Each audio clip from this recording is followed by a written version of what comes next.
Come be a part of Doc Holliday's Rock Splitting Politics with your host, Dr. Ed Holliday. Hear the voices of liberty speaking all across America. Doc Holliday provides thought-provoking interviews and commentary about the issues and actions that are afflicting this country and what we need to do to get America back on track. Get fired up, get inspired, get on board with Doc Holliday's Rock Splitting Politics right now. And here we go.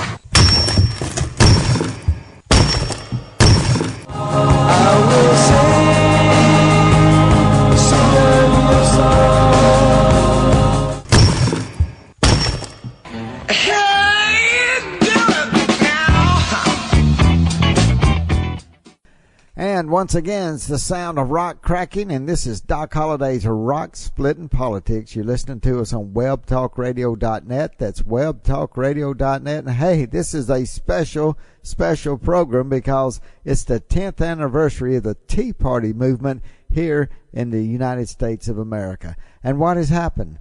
What does it mean when you say Tea Party? There's a generation of young people probably don't even know what the Tea Party movement is. What was it? Was it effective? Does it still have a result on American politics? Did it change America? Did it go away? Is the Tea Party still here? Does the Tea Party mean anything today?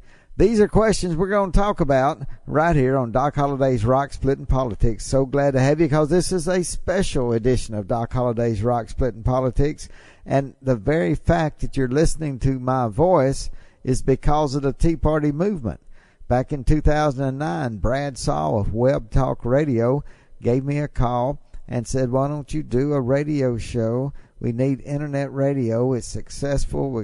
It's growing, and we'd love to have a show about the Tea Party, and we think you're the one to do it. He had heard some video of some Tea Party speeches where I'd been invited to speak, and he said, hey, we want you to do an internet radio show about the Tea Party. So we had Doc Holliday's Tea Party. We started off the show that way, and after a couple years, 2 or 3 years, we changed it to Doc Holliday's Rock Splitting Politics, and that's because Brad just thought that would give us a better overall view and try to get more listeners to the show, and it did, and it worked. And since then, Brad Saw has passed away, but Web Talk Radio lives on, and there's some good people who put it together and make it work. And I want to thank them, and I still am on all the time, but we put a new show up every week, and it's called Dr. Ed Holliday's Rock Splitting Politics, and we're glad you're listening to us. But I wanted to point out, I would not be doing this show if it wasn't for the Tea Party movement, and the thirst for freedom and liberty. It's in the DNA. You've heard me talk about it. Every American has within our DNA of the spirit of 1776. Even our legalized immigrants who become citizens, they have that spirit of 1776, and it was captured in the Tea Party movement. And why did it come about? Well, we can go back, and we've talked about this in years past on our show, but there's a great business-minded stock person, Bonds. He watches the Bonds on CNBC, and it's called Rick Santelli. And in the midst of this new president's administration, Barack Obama came in. The economy was not doing well. We had a deep recession, and they were talking about borrowing almost $1 trillion of money we didn't have. And they called it the stimulus bill. They're putting it together. But then Rick Santelli came on and said, look, the people, they can't stand the thought of why are we borrowing all this money? Why don't we just give tax breaks, same thing, and let people decide what's the best way to get the economy stimulated? But no, the liberals always want to say, we'll tell you how to do it. Now, that's not exactly what Rick Santelli said, but he meant to say taxpayers are going to get fed up, and they're going to start having a tea party like the Boston Tea Party. And that Tea Party connotation, that words just, they struck a chord that reached down into the hearts of Americans everywhere who love freedom, and knew with that stimulus bill it was making the government bigger and more out of control than ever. And they didn't like it. And they said, what can we do? And people started encouraging others to say, hey, let's have a Tea Party movement. What does that mean? Well, they got speakers together, told about what's going on. And that stimulus bill, even though it passed, it really fired up the Tea Party movement. And to be honest, there were some people, even when George Bush was president, back before the inauguration of Barack Obama in January of 2009, but even when George Bush was president, a lot of people did not like the way that when bailing out companies and that were due to go bankrupt. It's okay to go bankrupt. It doesn't mean the company's gone. They can have their debts rescheduled. That's what bankruptcy is all about, trying to keep companies going. They could have, but no, George Bush started bailing out companies like GM, and then Barack Obama followed suit. Never said let it go to nothing, but said instead of unions getting half of it, which they did, restructured under Barack Obama, I won't say half, but they got a big chunk of it and control of GM. And you notice GM went once Barack Obama gave them money to save them. They came out the vote, which did not sell very good, except for the American government. I think bought the vote, the first version of electric car by GM, but I guess they had to push that because that's how they got government money to bail them out. We won't go in all of that, but I'm just telling you to set up some of the younger people, including my children, have grown now, and two of them are ready to vote, and they don't really know what in the midst of all this spending that was really getting out of control in the stimulus bill, and that is exactly what we're seeing now. Because I'm telling you, back 10 years ago, if President Trump had been president then, or we had a conservative being president at that point, they would have said instead of $840 billion spending plan, let's get a tax cut and let the Americans decide the best way to spend the money. But no, there were some shovel-ready jobs. That's what we heard, shovel-ready jobs. And let me play this clip real quick. A few years later, President Obama, he was still president, but he had this to say about those shovel-ready jobs. We see firsthand what happens when you try and permit a project in this country. And it can delay things from months to years, and in many cases, it can cause the project to be abandoned.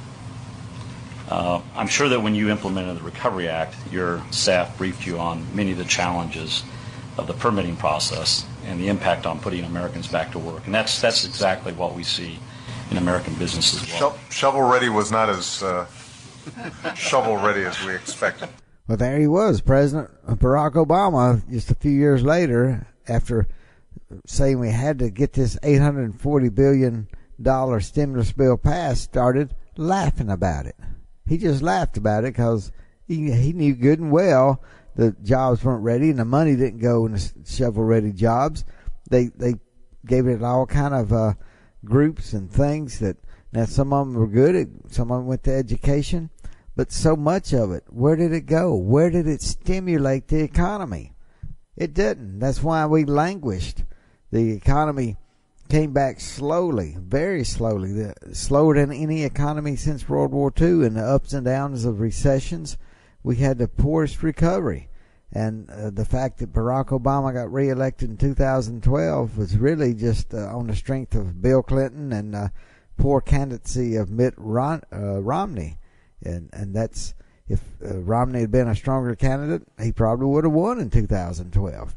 But Barack Obama, of course, he had the press and everybody behind him, and I guess the long arm of the Democratic Party is the mainstream media, and it's even more so today. But we had to set up the scene, and it was around the country. This is what was amazing. In all 50 states, Tea Party movement sprang up. And I know in my neck of the woods, where I live, there were some people who got together and said, let's have a tea party. And there's one gentleman that put together something that looked like barrels from the Boston Tea Party, and he made some phone calls to some people and asked them if they would come speak. And a lot of people were just citizens, like Doc Holliday here. Had never thought about doing a internet radio show, and never thought about speaking in front of a lot of people about my feelings on politics and what was going on. But I stepped up to the plate.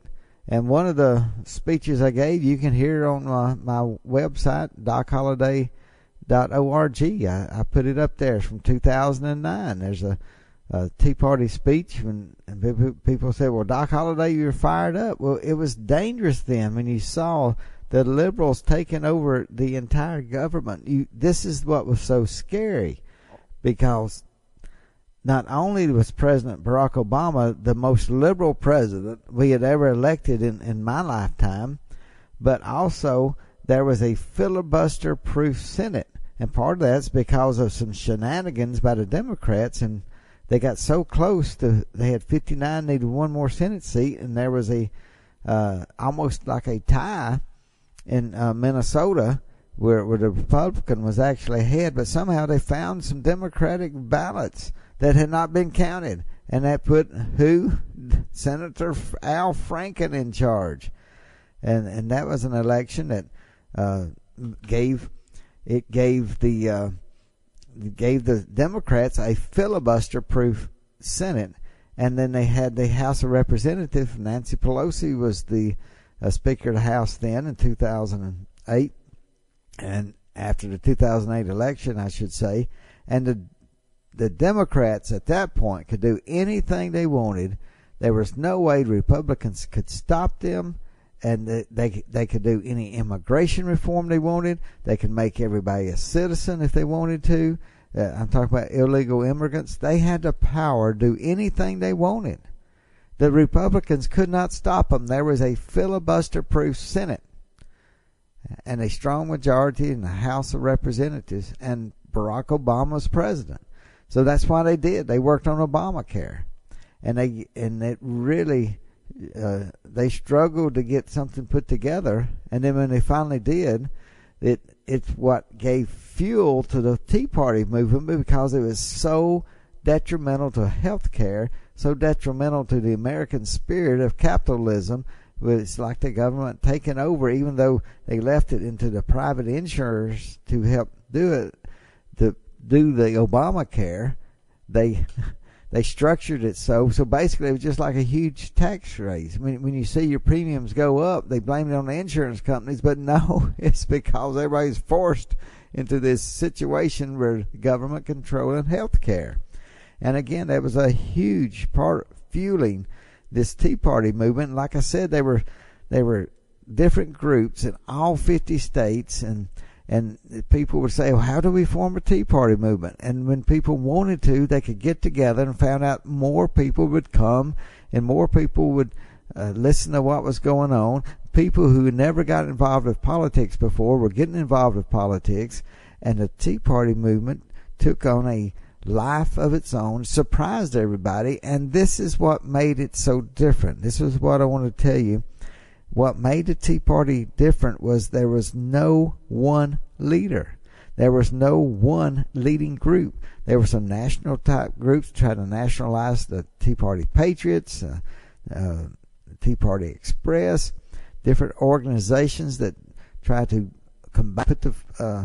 loosely put together the Tea Party movement and had some national meetings. And the thing was, they had a huge group go to Washington, D.C., and the crowds were estimated over 1 million. The mainstream media would barely even mention or cover it. And what happened was it scared the Obama administration. It scared a lot of people within it. How do we stop this? What do we do? And that's what we're going to talk about in the second half of this show. What was the response of the Obama administration, and what did the liberals do? But more important, how does the Tea Party affect what we're doing today? Did the Tea Party movement mean anything? Is it totally gone? Where is it? Well, That's the special part we're going to get to in just a moment. First, I want you to take a listen to this from our good friend over at Fox Radio. Hello, America. Todd Starnes here from the Fox News corner of the world, and you are listening to Rock Splitting Politics. Sweet mercy. Woo, all right. That's good. Hey, that is our good friend Todd Starnes giving us a little plug for our internet radio show, Doc Holliday's Rock Splitting Politics. And in just a moment, we're going to get into what I told you about as far as the Tea Party movement, what it means for today, has it affected our country, and what the Obama administration, what their response was to the Tea Party. But before we do that, let me remind you, we got a book called Bedrock Truth. And I say we because I wrote this book along with Dr. Alveda King and Dr. Alex McFarland. And you can get that book now. But because this is our special 10th anniversary celebration of the Tea Party movement, let me tell you, there's some books that go back talking about the Tea Party. Walk With Me is a book I wrote early on in the Tea Party movement. If you want to get a fresh look and feel for what the Tea Party movement was and how it started, go order that book, Walk With Me, on the website. It's at www.docholliday.org, Holiday spelled with 2 L's. Or you can go to the front page where you see Bedrock Truth. That book, just click on that and it'll take you right to my website where you can order the book. But what we're going to do, because of this 10th anniversary special, we've got the book Rock Splitting Politics, Walk With Me, The Conservative Mind. There's some books that were put out in that era, and we don't have a lot left. So I want to go ahead, and it's time to clear those out. Maybe they'll be collector's items someday. Who knows, from Doc Holliday. But you can order those books, got special pricing. And with the special pricing on these books that talk about the Tea Party, you can just go to right there on the website, and you'll see we have got a special price, and we're going to keep that. And the books are almost gone. There's not a lot more we have, and when they're gone, they're gone. But keep putting your orders in, and this is a special discount pricing you'll get for the Tea Party books because of the 10-year celebration. And I hope you'll get as many as you want right now. Hand them out to your friends. Give them some to your liberal friends and tell them that you missed the Tea Party movement. But do go check out the website and see the specials there on our Tea Party books. And we're glad you're listening to us. That's why we're still on the air. People contact us. I cannot answer all the email. I appreciate you sending it in. I try to read everything. And let me just tell you that one reason that I enjoy being on the air is because of the comments I get. And people talk about, well, I'm glad you said this. Glad you said that. Nobody said it that way. Well, that's why we're doing this show, a new show every week. We've been doing this now since the Tea Party movement started in 2009. Basically, it's the 10-year anniversary of Doc Holliday's Rock Splitting Politics. But check out the books. Go order those books. Be glad to get those out to you. Now, before we get into what the Obama administration did, this better tells you this little clip from a couple years after that stimulus bill, almost $1 trillion stimulus bill that we plugged in, and did the economy ever pay it back? Well, take a listen to this. Private sector so weakened by this recession, the federal government is the only entity left with the resources to jolt our economy back into life. The $840 billion stimulus bill pumped money into every community in the country to pay for things like transit infrastructure, tax breaks, weatherizing homes, and keeping teachers on the payroll. Economist Veronique de Regie is a senior research fellow at the Mercatus Center at George Mason University and an expert on the stimulus.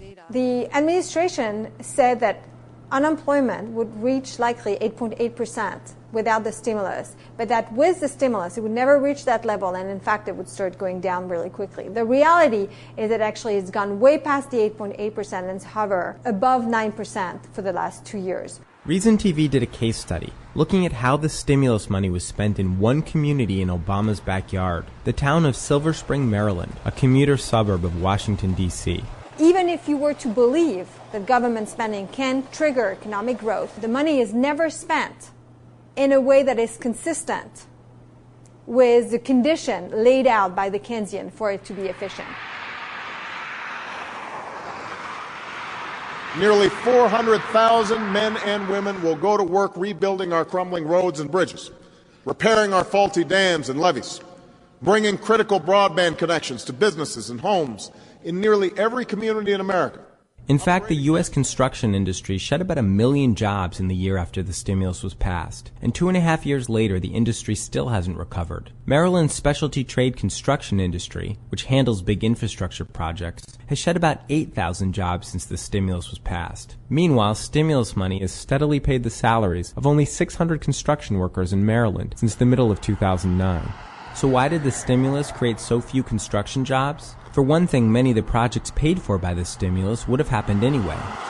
The resurfacing of this highway in Silver Spring was the first stimulus project in the nation to get shovels in the ground. It was also fairly typical. It was a routine repair job. Instead of actually thinking about where the money would need to go to hire those idle resources, infrastructure spending went to jobs that were already lined up, or it went to actually pay the salary who were already on the job.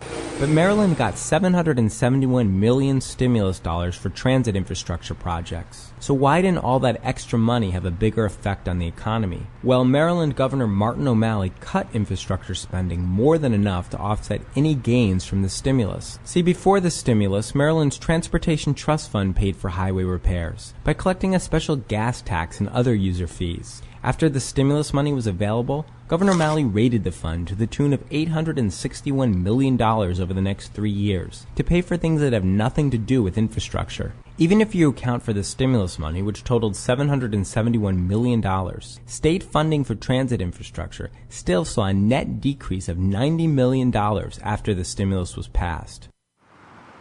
Large government contractors got a disproportionate share of stimulus funds, according to an August 2009 report in Government Executive. The fastest way to spend government money is to spend it on channels that already exist. Give it to government contractors that you've already hired to just do more of the same thing. And that goes against the philosophy of the stimulus.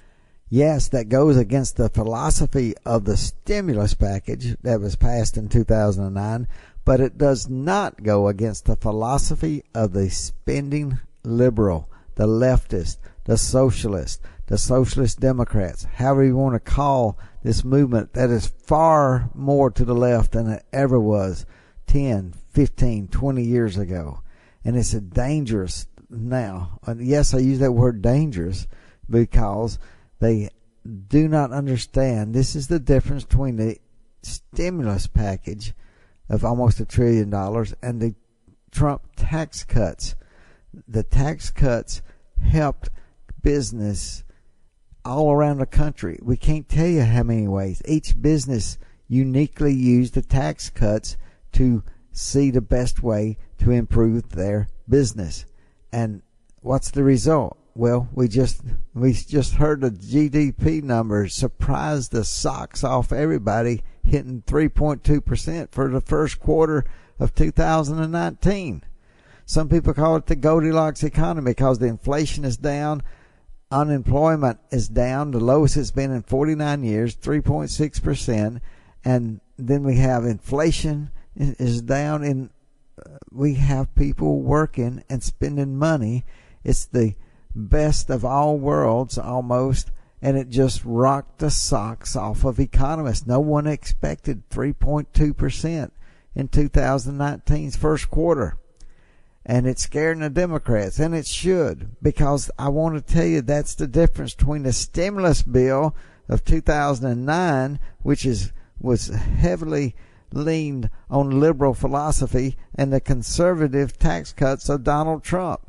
Which one makes the economy work? Barack Obama tried for 8 years to plug in something that would make the economy work, and he tried everything he thought, but he didn't try conservative policies because they would have worked. In a way, it's a good thing he didn't, or the liberals would have won re-election after re-election. But they got beat because the economy was poor. It never got over 3% in any year. Most time it hovered around 1.5%, and you had Nobel Prize winning economists like Paul Krugman saying it's over. We're never going to have 3%, 4%. Our economy's too old, too mature, too big. We can't have those numbers. And Donald Trump has just flushed his theory down the commode. And that's exactly where the liberals should all be going in this next election cycle, because conservatism is working. The economy is plugging along. Why would anybody want to take us off this road of recovery for the nation? But that is why I wanted to play that clip. But let's talk about, what did the Obama administration do? Well, those who outside the administration could see the Tea Party movement, and do you remember the anti-Wall Street movement? And they said against the 1%ers, and they started all that. It was funded by Soros and other liberals to get America's mind off the Tea Party. That's what it was for, something to go against the Tea Party. But what was real sickening is what was going on in the government. Like, you remember, the head of the IRS, she purposely stalled putting together Tea Party movements for organization purposes for the IRS. She stalled them on purpose because they were conservative. And she never paid a price for that. She stole freedom from Americans. She never paid a price. But she could tell something had to be done against the Tea Party because it was so strong, and it was going to keep Barack Obama from being reelected. So the people within the government used their power to stop the Tea Party movement. And there's a lot of things that the Tea Party movement did that scared the Republicans. The Republican leaders did not like it, but they had to listen. In 2010, they made a moratorium on earmarks in Congress. Before then, every congressman would throw earmarks into their district, and the spending got out of hand. But thanks to the Tea Party movement, there's a moratorium placed on earmarks. We have earmarks for every congressman and every senator anymore. And that's a way to try to cut down on the spending. Is it cut down? Well, what would it be if we had not had a moratorium? There's things we need to look at.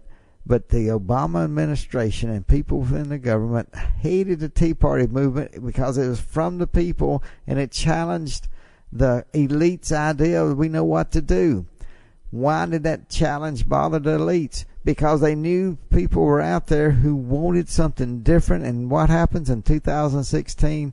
Donald Trump comes along. Now, was he the Tea Party movement leader? No. Was he a part of the Tea Party? Not really. The Tea Party people really want Donald Trump? Well, they like Ted Cruz in many cases. But it prepared the ground for Donald Trump to become president of the United States. The Tea Party movement did. But it's not just Donald Trump that has been ushered in for the Tea Party movement, even though now you don't hear a lot about the Tea Party movement because they're not fighting against a liberal president, a liberal filibuster-proof Senate, and a liberal House of Representatives. What we're finding is the actions have put many people in from the Tea Party movement. Have you heard of these senators like Senator Ted Cruz of Texas, Senator Lee from Utah, Senator Rand Paul from Kentucky, Senator Johnson from Wisconsin. There's been Sass from Nebraska. Tom Cotton was a congressman, then became senator. Mulvaney, White House acting chief of staff now. He was elected to Congress in the Tea Party movement. John Boehner is out. Sometimes Speaker of Houses sit there for years. John Boehner's out because he was the old establishment part. And the Tea Party movement seems to be, some people say it's dead now, but it lives on through those who got there from the Tea Party movement. The principles of we've taxed enough already reign heavy in the Republican Party. It keeps balance more so than if we had never had a Tea Party movement. But more than that, what the Tea Party movement did, it was it ignited citizens to go out and get involved in the political process. I don't believe that has waned. I believe the framework of the Tea Party movement is still there. Where's the meat on the bones? Well, that's what individual local elections are.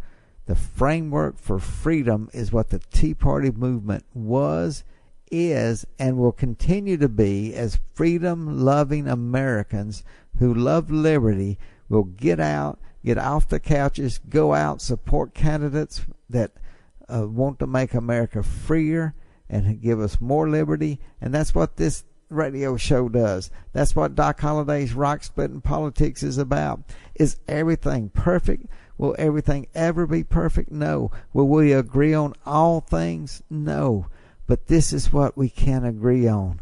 America is stronger, better, and more prosperous when we are freer and have more liberty, and that's where we need to aim if we're talking about taxes, government regulation, and look at the blockchain technology and cryptocurrency and these things that nobody even knew about with the Tea Party movement. These are things that are growing into our American economy.